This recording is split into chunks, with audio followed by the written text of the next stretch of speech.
Welcome to the Uncensored Self Podcast. I am your host, Ryan Gillen, and on this show, ambitious women learn how to create a life they're obsessed with, without the hustle, without the grind, without torturing ourselves, and without following anybody else's rules. This podcast is all about creating our own rules, owning our identity as creator, and hitting every single goal we set for ourselves. Together, we're redefining success on our terms and building lives that look as good as they feel. Let's dive in. Welcome back to the podcast that I don't know that I'm prepared to record, but I feel really called to record. So, hi, I spent last week in traveling, right? So I spent a couple of days in Sedona hosting a retreat with the most incredible women. And then I came home, unpacked, repacked, went to Dallas for one of my clients and friends' book launch. And it was just so incredible. And we spent a couple of days together and I met some really great, really powerful women. And I came back and my partner and I, we love to just walk and talk and solve the world's problems. And one of the things that I was conveying to him was all these incredible stories of these women who were kicking ass and taking names. And in every single one of their stories, there was a shitty moment. There's a woman who I follow online who is making millions and millions of dollars, who was, when she started her business, was living in her car, right? My client, Courtney Benson, whose podcast you can go listen to, I've interviewed her on the show, talks about getting her Mercedes repossessed, right? And having to sell her home and move in with her mother-in-law. I had lunch with a really powerful woman who owns a ton of real estate and talks about selling houses in order to keep her business afloat. And every single successful woman, another woman who I know, her divorce was what catapulted this wildly successful real estate career. It wasn't even a path that she was on. She worked in legal, right? And we see this over and over and over again, these stories of people who look wildly successful, but they all have a story. They were not always wildly successful, but for some reason, we tell ourselves a different story, right? We tell ourselves that because I'm not perfect, or because I still have some problems, or because my life looks this way, or because this thing happened to me, that my story isn't relevant, or people don't care, or success isn't available to me. And I caught myself in one of those moments where I share a lot about my life online, and I have from the very beginning, and I'm very comfortable doing that. But there are still some things that I have not shared out of shame. And I thought that I was not sharing them because out of respect for other people, right? That was the story I told myself, right? Like my divorce story, my business divorce. Those are not my stories to tell. And that's the reason why I was not telling those stories. But what came through loud and clear over the weekend was that I have to tell you my story. And I have to tell you my story because I don't know why, but I do. So it leads me to here, hitting record, a little awkward, a little uncomfortable in sharing my entire story with you. So I grew up, and again, this is going to be very much me talking about me, which again, from a marketing perspective, we're not supposed to do. But the truth of the matter is, I think this is something that is really important because every single one of you listening right now is going to hear a part of you, your story,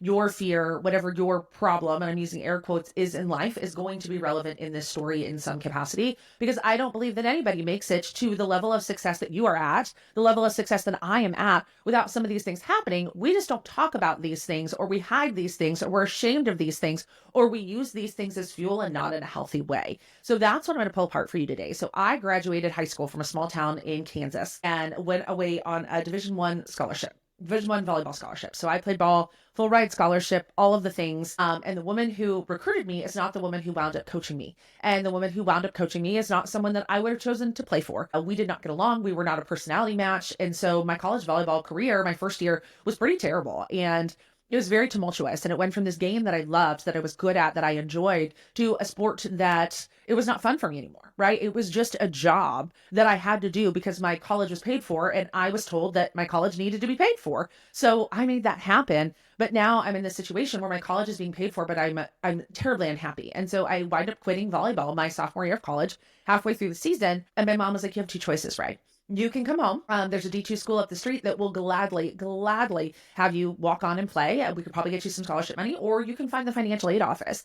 And I found the financial aid office. And I can't tell you, it was so long ago, but to me, it was more this idea of like going home felt like failure. I hated the small town that I grew up in. I thought I was so much better or whatever than all the other people. There's a whole lot of judgment in it, right?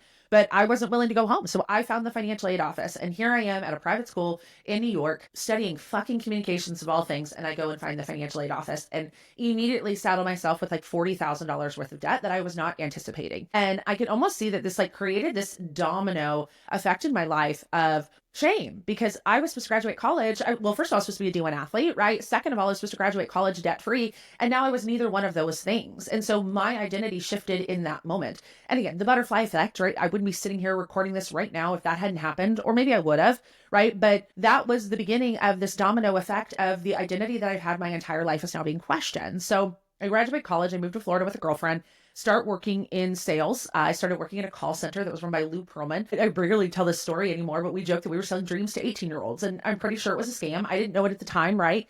But that was like the first taste of being paid for performance. I remember my very first day on the job, I got $100 cash bonus. And it literally, again, another one of those moments where it was like, boom, this is it. If I can rely on myself 100% to create my income, I can fucking do this. And then once I realized that that was a scam, I got into radio. I started as a sales assistant in Clear Channel Orlando, gosh, in 2005, right? 2005. And it's just really wild and interesting to think about this. And I started that career. I was the only woman on an all-female sales staff. All these women were kicking ass, kicking names, driving fancy cars, making fuck tons of money, writing these giant deals, working with attorneys and all these powerful people. And I just remember feeling so lost and out of my element. Again, I grew up in a small town in Kansas. My parents were middle class, upper middle class, but this was a whole nother game that I did not see and did not know how to play. And so I very quickly learned that money is the key. And if I can make a fuck ton of money, I will be okay. And I became obsessed with money at probably the age of, I think I was 21, 22. And I became obsessed with making money because I thought making money would solve all of my problems. And I ran my entire career like that. I jumped from job to job, always chasing more money, more recognition, more opportunity. And at the time, I now can look back and see that was my manifesting generator, right? That was me following my soul. That was me saying, okay, you're not happy,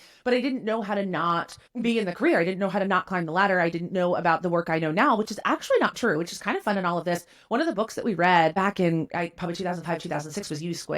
And U Squared is, gosh, last name Pritchard, I think is the guy's name. It's just this tiny little book, but it's about quantum leaps, right? And quantum leaps falls right into intentional reality creation, manifestation content. I didn't know that at the time. I remember reading and thinking it was utter bullshit and got back to work, right? Like I remember the woman who I shared a cube wall with was like, my mantra is the harder I work, the luckier I get. And I was like, cool, I can do that. I can work hard. I'm an athlete. I know how to work hard. And so I worked hard and I continued again to climb the ladder in different ways, sometimes through moves in companies, sometimes just through pure performance. But again, money was the primary object. I was chasing money. And I thought that once I made X amount of dollars, I'd set a goal to make $100,000 by the age of 30. And I just decided that's what I was going to do. And then in 2008 hit, the economy goes to shit. I moved back to Kansas City at this point in time. So I moved from Orlando back to Kansas City. I get a job at radio here in Kansas City. Again, the economy is going to shit. I decided to go to school and get a master's degree because, I don't have any other marketable skills other than selling fucking radio advertising at this point in the game, right? And so I get a master's and it doesn't open any additional doors for me because the economy is still shit at this point in time. And I just continue to bounce from sales job to sales job. And everyone, again, getting more money, more salary, more recognition, more wins, but it was always chasing more and more and more and more and more. And so now I'm a woman in my late 20s in the Midwest, unmarried at this point in time, which is unheard of. All my friends are married. The majority of them have kids. And of course, I have the story of what the fuck is wrong with me? Like, what is wrong with me? Why can I not find a partner, right? So then I just replaced money with love, right? So I was no longer chasing money because I was mildly successful at this point in the game, but now I'm chasing love because that's clearly what makes people happy, right? So in Florida, it was money was making people happy. Well, then I come back to the Midwest and here I find love is making people happy, even though most of the people I was watching were not happy. So we'll talk about that another day, right? So then I go searching for love. And at this point in time, I am totally in my alpha stage, right? So I'm 28, 29 years old, kicking ass, taking names. I have made the jump from individual contributor to sales enablement. So now I'm traveling the country, training sales teams, traveling. This is all before the age of 30. I think my base salary was $72,000 a year, which was a lot of money in the Midwest. I was making more money than the majority of my friends because they all got married and had babies when they were young. And it was like, okay, cool. Well, the next step here is obviously a husband. I should go find one of those. And I'm completely in my alpha. I'm completely in my, I need a man who is going to let me shine. I need a man who's going to support me. And so I find that. And I find that in who is now my ex-husband of a man who is willing to let me shine and willing to support me. And I'm like, okay, cool, let's do this. And so we, we're in a relationship for a couple of years. We get engaged, we get married, we buy a house. And I remember buying my first house, and it was so much more than I thought I was going to be able to afford as a starter house because it was pretty much all me at this point in time. Kevin's recently out of a divorce and some financial shit there. And I'm like, no problem. I got this. Let me buy this house. So I buy this house by myself.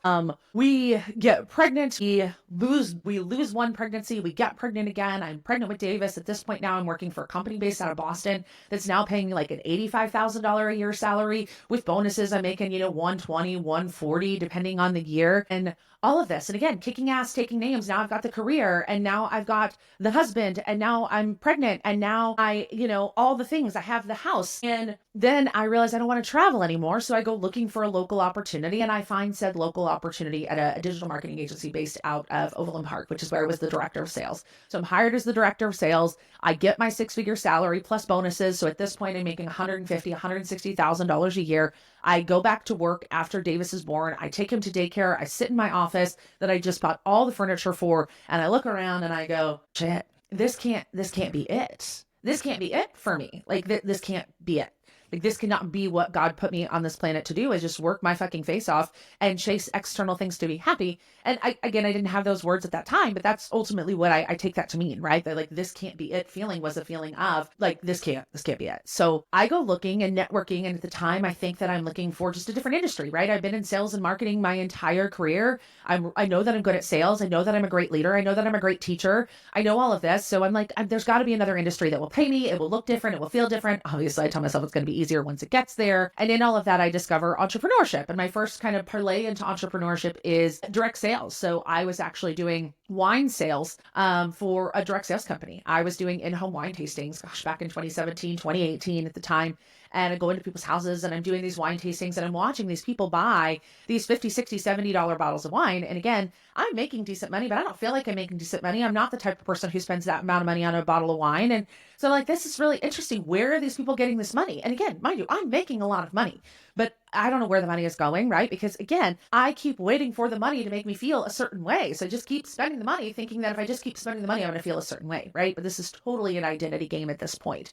Well, so through this search, I wind up discovering the land of entrepreneurship. And so there's direct sales, and then I get into actually creating my own content, right? Creating my own intellectual property, selling my own experience. That's kind of what I mean by entrepreneurship. Some people believe that direct sales is entrepreneurship. Some don't. I don't really care what you call it. But for me now, I'm like, oh, I can work for myself, and other people will pay me for what my full-time job is paying me for, but they will pay me more, and I will have more control over my time and all of this. And at the time, the only thing that I wanted was to replace my full-time salary, which at the time was like, again, it's $100,000 a year plus bonuses. So I'm like, if I can make $10,000 to $12,000 a month, put myself back in the driver's seat of my time and all this different stuff, then I'll be all right. And so mind you, in all of this, I buy another house. Okay, so we sell the first house. We build a new build in Belton, which is not where I live now, but it's close to where I live now. We get farther south into Missouri, and we build this house with this giant neighborhood, and we're in a good school district. And I'm like, okay, this is it, right? And every moment I think this is it, right? I get married, this is it. I buy a house, this is it. I have a baby, this is it. I get the job, this is it. Okay, I built my dream house, this is it. I live in this neighborhood, this is it. Okay, I'm going to become an entrepreneur, and I'm making the amount of money that I want to make. This is it. And no point in time did it ever feel good. And I'm not saying that my life was miserable or I was an unhappy person. It just always felt like more.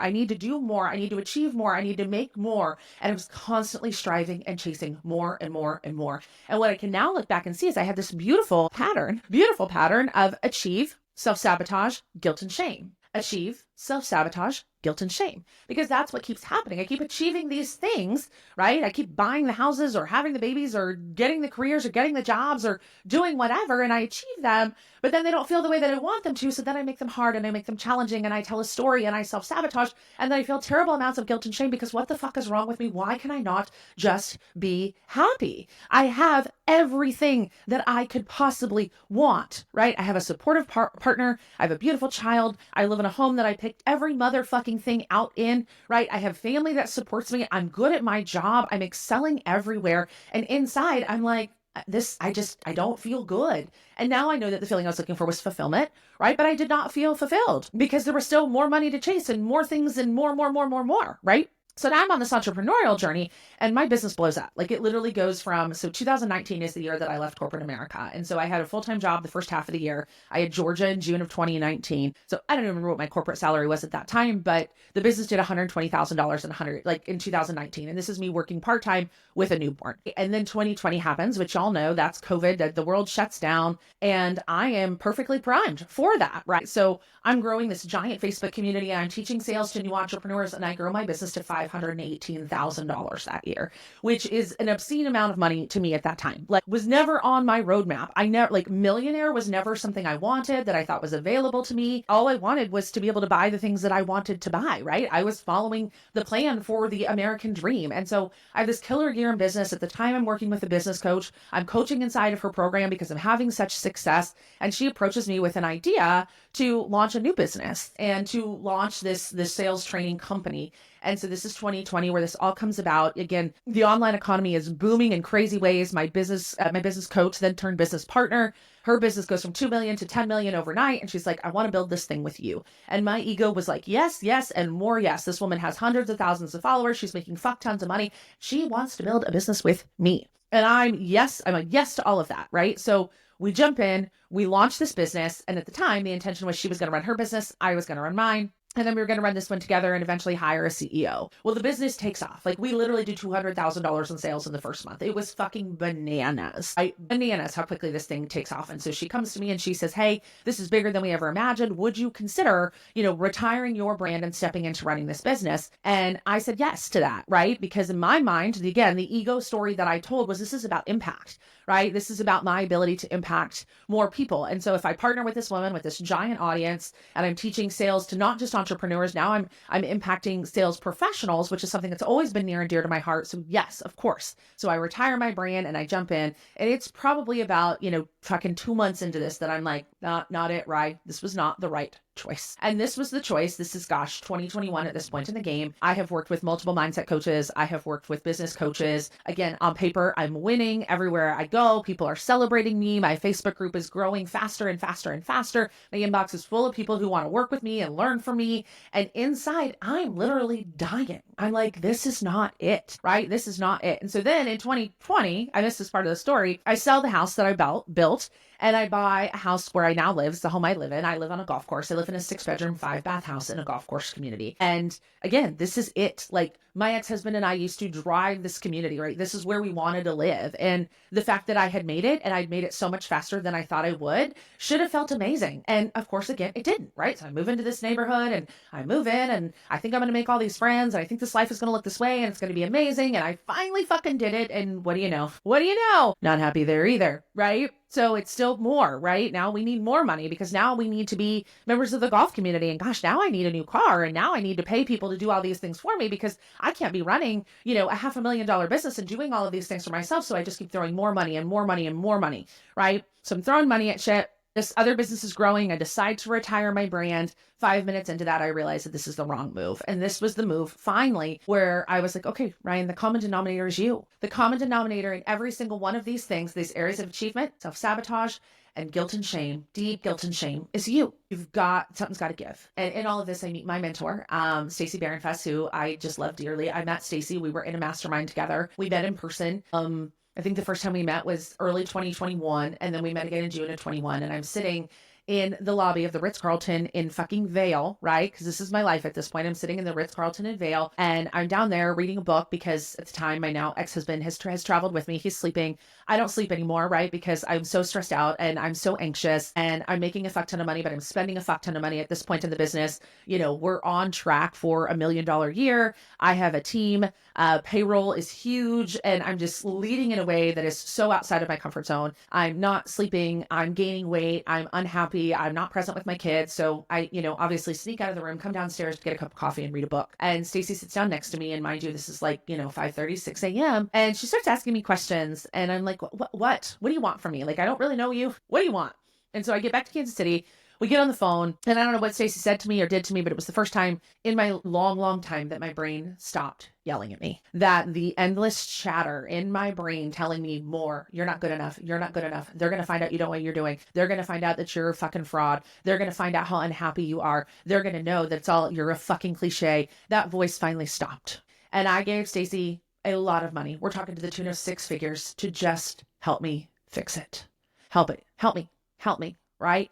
And I quickly learned of the world of intentional reality creation, manifestation. I learned that it's real, right? It's not just something that people talk about. And I get into the work. I get out of the business partnership. I called that my business divorce. And in my business divorce, when I went to my business partner, who, remind you, at the time was a mentor and a friend of mine, and said, hey, I don't think this is aligned anymore, she accused me of the most gregarious thing, right? Intentionally running the company into the ground, mismanagement of company funds, like just horrible things to be accused of anyway, but to be accused by your business partner and your mentor was just a mind fuck, right? So, and I thank God every day for the coaching that I was getting at the time, but I still did not have the foundation or the baseline to hold that.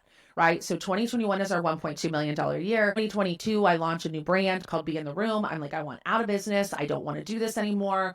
I want to build community for other women like me who keep achieving and keep feeling like shit. Like, I can't be alone in this. Right. So I exit that business partnership. Again, big legal battle ensues. I wind up, quote unquote, winning the legal battle in the way that, like, she kept threatening to sue me. And I was like, okay, go ahead. Right. And she never did. And I never had to pay her any money or any of the things. So none of the things that she was accusing me of wound up coming to fruition in any way that she had any legal standing over. Right. And in my mind, obviously, I did nothing wrong, but we know how there's two sides to, everything. So whatever, not the point of the story. But so now I'm going through this business divorce where my mentor has basically accused me of fucking fraud. And I launched this new brand, and it thrives in the beginning, right? Like I go from one to the next, and it fucking takes off. I make 6 figures in like 90 days in this brand new brand. And then all of a sudden, the legal battle gets bigger and louder, and the threats start. And I literally imploded. I imploded. My ego broke. I had just invested $50,000 in a mastermind.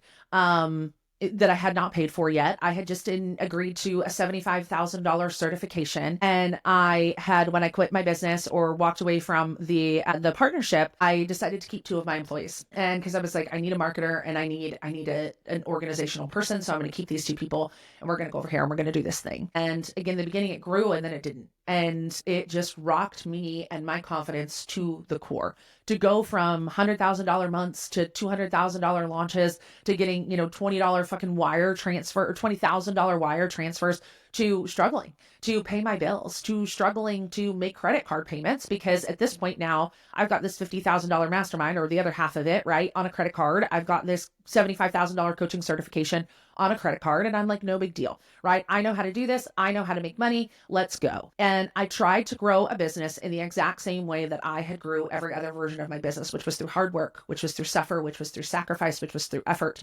And so I'm learning all about how to get off this ride, right? But I don't know how to act differently, right? So I'm learning the power of my ability to create, the powers of my thoughts, my feelings, emotions, right? But over here, I'm still obsessed with money and being enough and more and more and more and more, right? And so I'm in like a foot in both worlds, right? Like I want to be in this world of spirituality and flow and ease that everybody talks about, but I'm living in this world of, my world is literally crumbling around me. Like my financial world is crumbling. I am in now hundreds of thousands of dollars worth of debt. Meanwhile, I had zero debt with the exception of a car and a house. So now hundreds of thousands of dollars in debt, and I have immense amounts of shame. And now I'm struggling to make payroll. So now I'm embarrassed and all of these things. And literally the world is crashing around me. I'm gaining weight. My marriage is falling apart. I'm never present with my kids. I'm going to get emotional. Like it was rough. And I just kept doing the work. And I was like, I have to trust that this will work out. I have to trust that this will work out. And I wish to tell you that I learned quickly, but I really didn't. I just kept trying to change the outside world, Okay, Be in the Room wasn't working. I'm going to launch an agency. We're going to start doing done for you content creation. And we're going to start selling software. And we're going to start doing all these other things, because I just kept telling myself, if I could just fix this money problem, then I'll address this shit over here, right? If I could just stop the bleeding on the financial side, I can fix it, right? And so meanwhile, in all of this, I decided to host events. And I don't know if you know anything about hosting events, but hosting events is fucking expensive. And so we're talking these big hotel events, right? I'd hosted a few retreats, which are super fun, but I'm talking like sign a contract with the fucking Marriott for tens of thousands of dollars. And so again, I think that events are going to save me, because if I can just sell out this event, I can obviously pay the hotel and all the service providers, but then I can pay back all this debt, right? I can finally get myself above water. So I host event number 1, and it sells okay, but not great, but okay, but not great. And so from that event, I decided to sell another event, and this one's happening in Scottsdale in April of 23 at this point in the game. And it's happening in Scottsdale, and it's going to be, this big, incredible thing. And I am in full on panic mode at this time. Okay. Full on panic mode, struggling to make payroll, all my credit cards maxed out. And I mean, I had really good credit. And so all my credit cards maxed out. And so I can no longer rely on credit. I've borrowed money from my mom. At this point in time, I believe we had borrowed money from my in-laws. Like I was in it, and I had never felt so much shame in my entire life. I was so embarrassed. How does somebody go from making $1 million to buried in debt in a way where they're not sure what they're doing?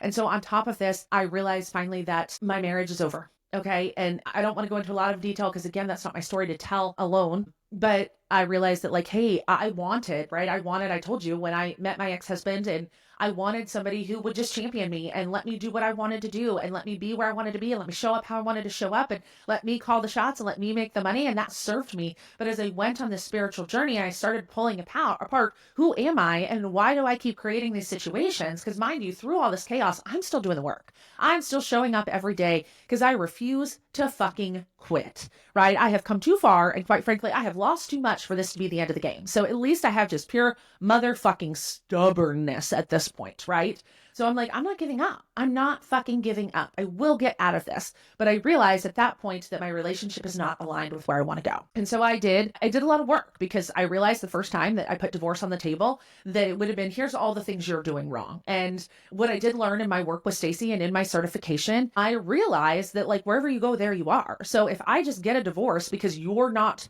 becoming, you're not doing what I want you to do, I'm just going to take that into the next iteration of my life, whether that winds up being a relationship or anything else, right? So I'm like, this has to be about me. So I, again, continued to do the work and continue to do the work and continue to do the work. And it finally got to the point where I can say, no, my marriage is not aligned with where I want to go, but not because he's a bad guy or he's a dick or he's doing anything wrong, but because I'm not happy with who I am.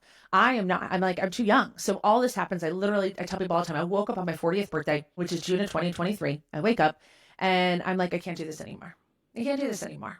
I am too young. I have too much potential. I am too smart. And he's too good of a guy. Like, we can't do this. I can't do this to my kids. I can't do this to him. This has got to end. And so that was the beginning of the end of my marriage. And so now I'm at a point where I've got this failed business thing happening. And now I've got a failed marriage happening. And now at the top of all of this, I decide that the only way that I get to get a divorce and not lose everything is to file for bankruptcy. And I had such immense shame, so much shame, because it felt like I lost everything. I lost my mentor. I lost my business. I lost myself. I lost whatever financial security I thought I had, like everything. And the whole time I keep being called to do this work that I do now to help other women. And I'm just like, I'm not qualified to help anybody else. Like, look at me.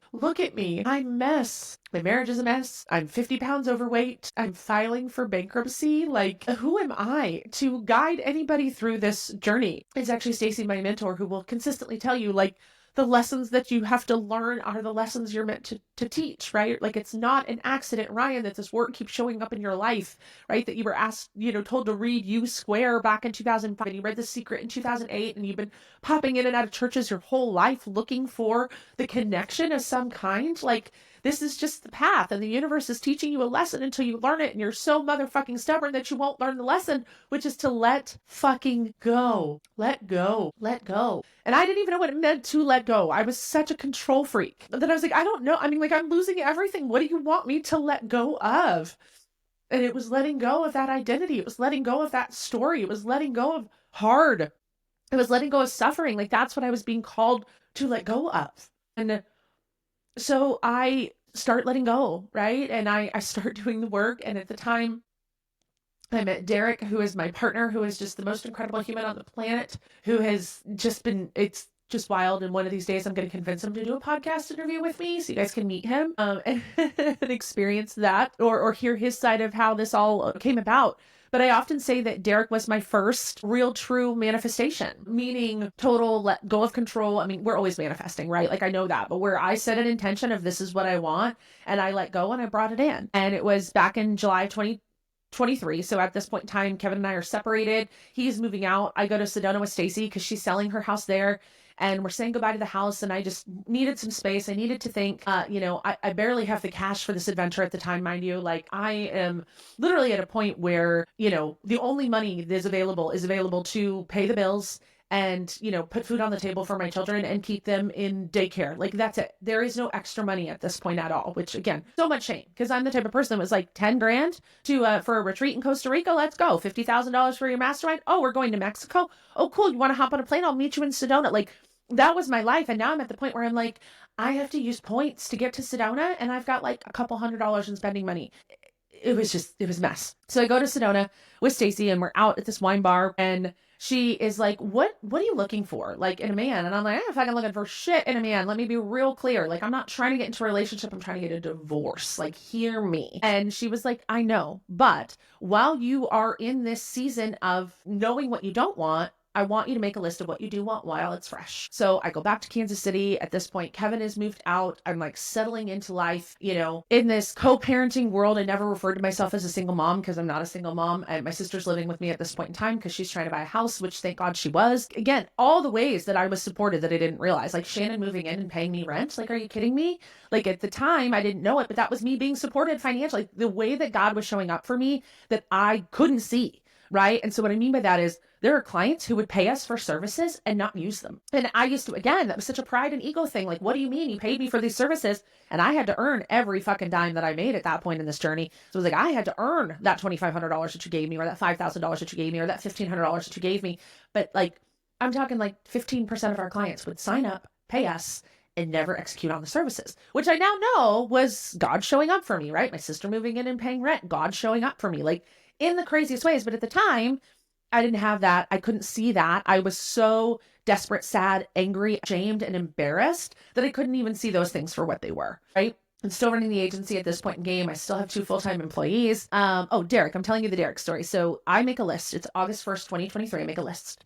And I make a list of all the things that I want. And there's 10 things on the list, right? They're very simple things, but they're just the 10 things. And I never go back and reread the list. 10 days later, it is one of the first Saturdays. I can't believe I'm telling this story, but I got to tell it all. I'm home by myself. The kids are with their dad, and it's the first weekend. And I think my sister's not home at this point in time. I don't know where Shannon is, and I'm all by myself. It's Saturday morning. And a girlfriend of mine just told me a story that she had met her boyfriend on Facebook dating. I didn't even know Facebook dating was a thing, right? But she met her boyfriend on Facebook dating. So I'm sitting here, cup of coffee in hand, and I push the dating button on Facebook.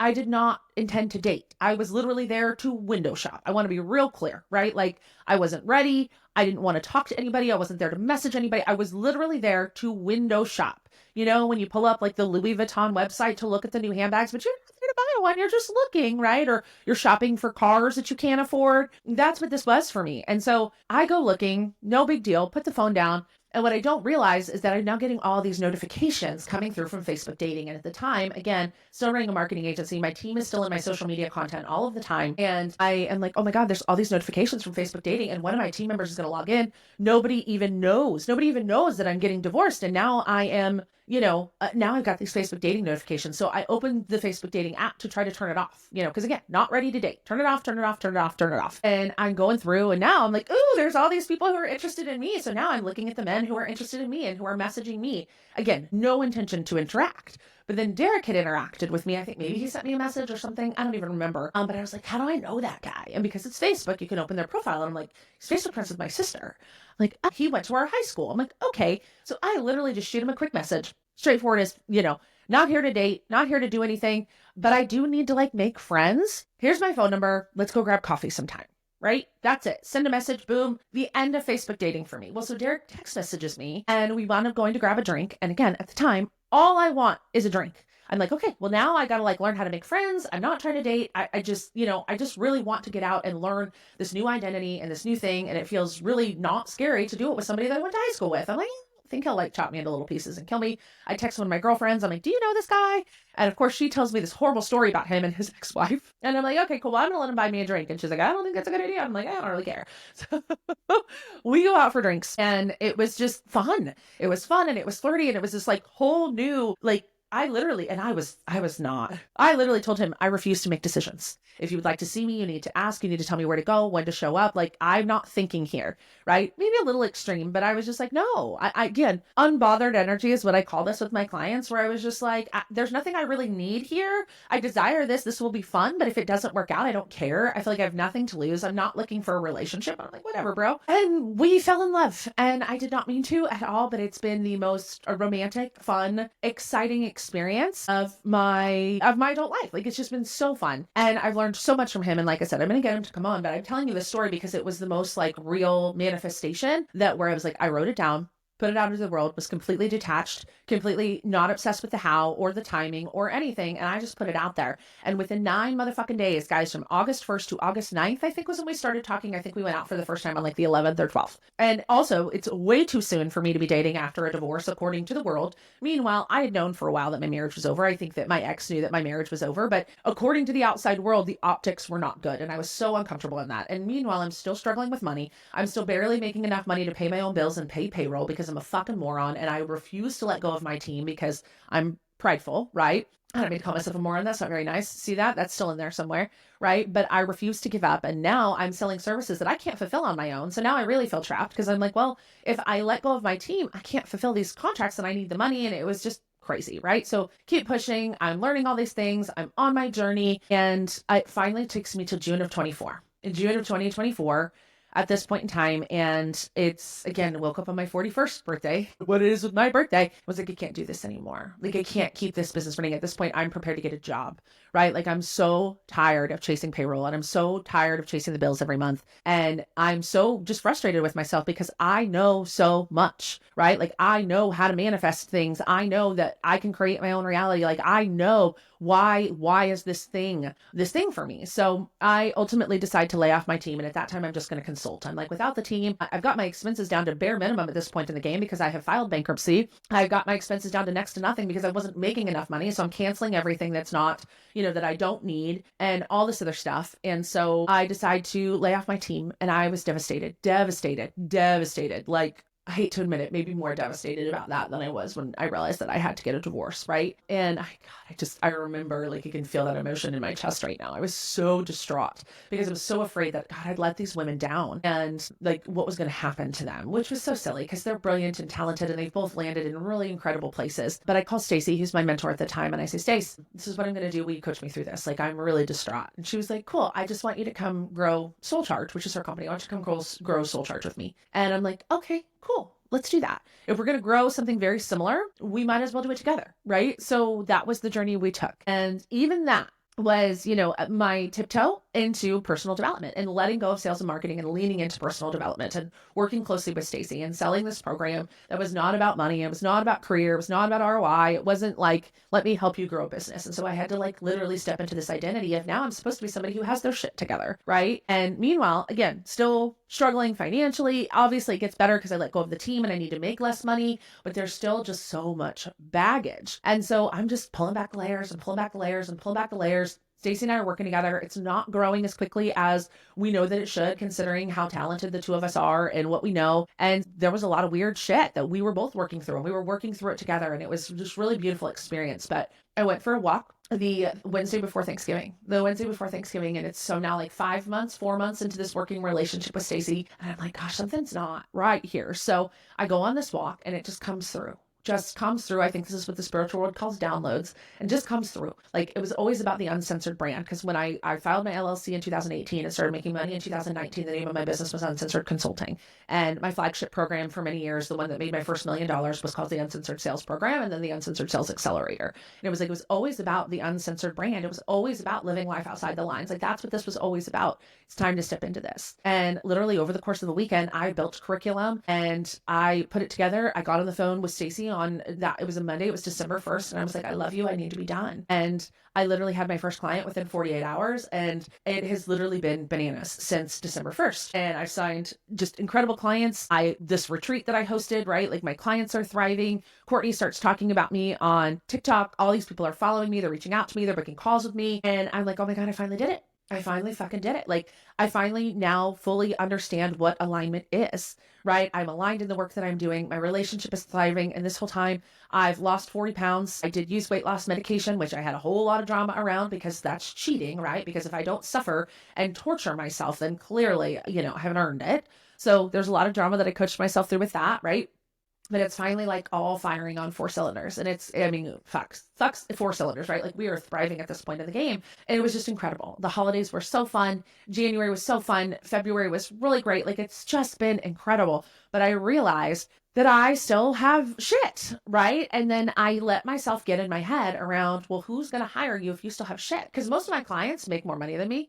They're all coming from different places and different perspectives, but I kept telling myself the story of who's going to hire you if you don't handle your shit. And so I was like, I have two choices. I can handle my shit or I can tell you about my shit. And it was actually a mentor that I hired out of desperation. I don't ever recommend hiring a mentor out of desperation. I don't even remember the time frame of which this is happening, but there was a woman who once told me, she's like, Ryan, if you're afraid of people going to find out your shit, you tell them first. Right? Like nobody can discover your secrets if you share your secrets. And so I do that, right? But not to this level. And so again, after this weekend and seeing Courtney get up and just share her vulnerability in a way that I was like, gosh, I know that that's what I'm being called to do right now, but God, it feels uncomfortable. And then Derek and I had this conversation over the weekend and I'm like, God, this is uncomfortable. And then this morning I'm going about my day and it's like, just sit down. I had something rescheduled and I was like, okay, I'm going to sit down and hit record. And that's the story.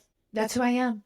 And here's what I will tell you. I realize in recording this and telling this story, really what I intended to get out of telling you this story, both for me and for you, is that our work is our work. And it doesn't mean that we're not qualified to help other people. And what I mean by that is just because I'm still pulling back the layers on my money shit doesn't mean that I haven't coached my clients through their money shit. Because I do all the time. I'm really fucking good at it, right? It's just my story.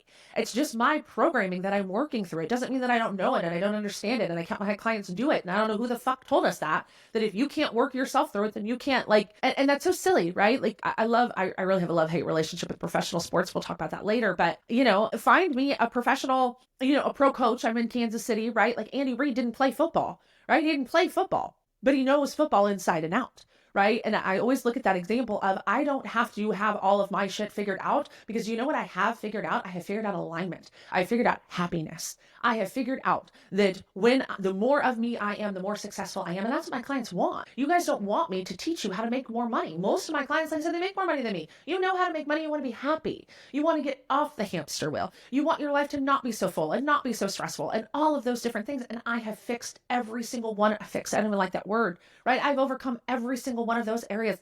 I can literally tell you, making less money, that I am happier than I have ever been. Working less, doing less.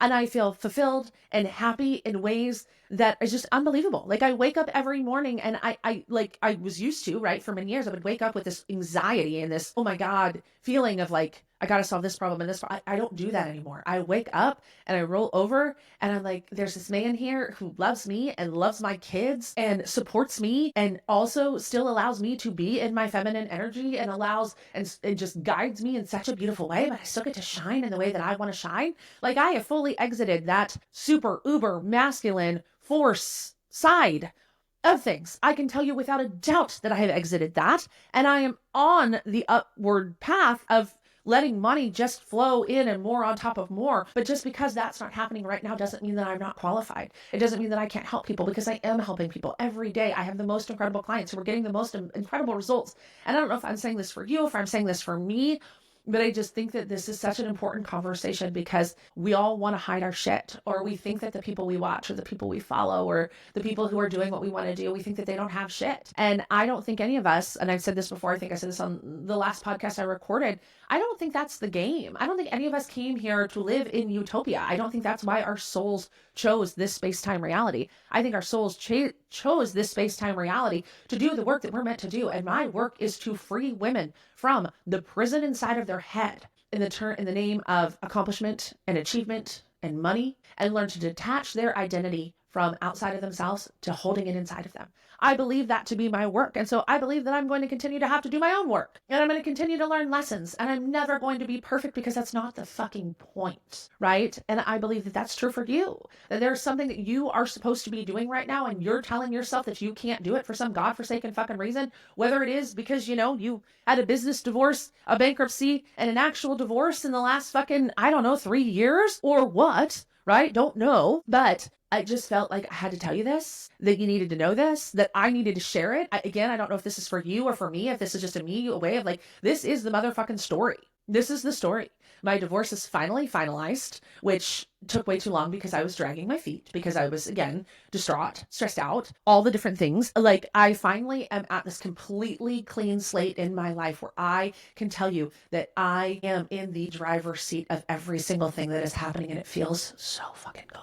But I had to tell you this because I couldn't hide from it. Because what we hide from always finds us. What you won't be with will not let you be. The universe will teach you a lesson until you learn it. Pick whatever platitude works best for you in this scenario. But I just really felt called to hit record, to share this story with you, because every single woman that you're watching kick ass and take names has a story. And your story doesn't make you any less qualified to do the work of your soul, because that's what you're here for. I love you. I'll see you soon. Thank you for tuning in to the Uncensored Self podcast. If you're walking away with a new perspective, some fresh inspiration, or the push you needed to show up as your uncensored self, I'd love to hear about it. Share this episode, leave a review, and don't forget to hit subscribe so you never miss an episode. Remember, success isn't about following somebody else's rules. It's about owning who you are, deciding what you want, and going after it unapologetically. Until next time, keep leading, keep creating, and stay uncensored.